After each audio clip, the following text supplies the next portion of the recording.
নমস্কাৰ বন্ধুসকল, মই আজি আপোনালোকক বগৰী থেতেলা বনাই দেখুৱাম। তেনেহ'লে আহকচোন বাৰু ভিডিঅ'টো চাওক কেনেকৈ বনাই যায়। আমি বৰাই বুলি কওঁ। মই 250 গ্ৰামমান বগৰী লৈছোঁ। আমাৰ ঘৰত এটা বগৰীৰ গছ আছে। বগৰী বিৰাট মিঠা লাগে, বেছি টেঙা নহয়। ওচৰৰ ছোৱালীবিলাক খাই কেনে কয় আপোনাৰ বগৰীটো বৰ ভাল। মই গ্ৰাইণ্ড মিক্সাৰত লৈছোঁ। 2টা ৰঙা জ্বালা, 2টা কেঁচা জ্বালা দিছোঁ। আপোনালোকৰ নিজৰ পচন্দ মতো জ্বালাটো দিব। মই জ্বালা বেছি খাওঁ সেইকাৰণে দিছোঁ। আমি সৰুতে স্কুলৰ পৰা আহি কেনে বগৰী বুটলিব গৈছিলোঁ। ছোৱালী মানুহ টেঙা বস্তু খাবলৈ ভাল পায় চবে।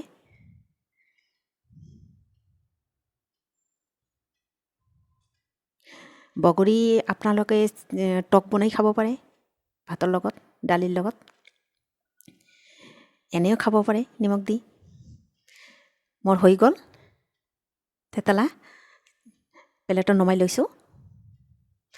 মই বেলেগ পদ্ধতিৰে বনাম। আপোনালোকে কেনেকৈ বনাই বাৰু নাজানো।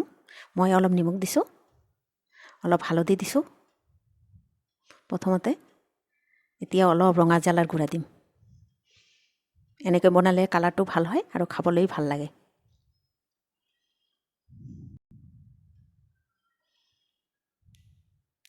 মই 2 চামুচমান সৰিয়হৰ তেল দিম, মিঠাতেল।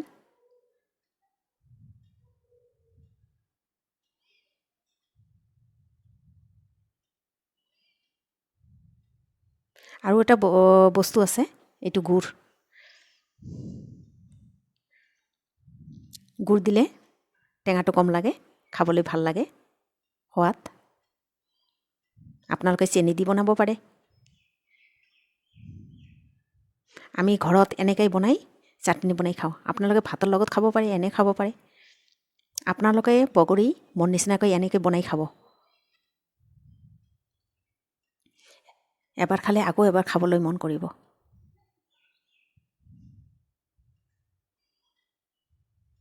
আমি বাৰু ঘৰত এনেকৈয়ে খাওঁ বনাই।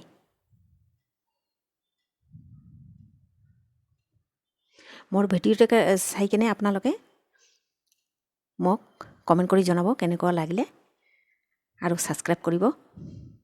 যদি কোনোবাই মোৰ চেনেলটোক ছাবস্ক্ৰাইব কৰা নাই তেনেহ'লে ছাবস্ক্ৰাইব কৰি দিব, ৰাই কিচেন। ইয়াৰ কাৰণে আপোনালোকক মোৰ ধন্যবাদ থাকিল।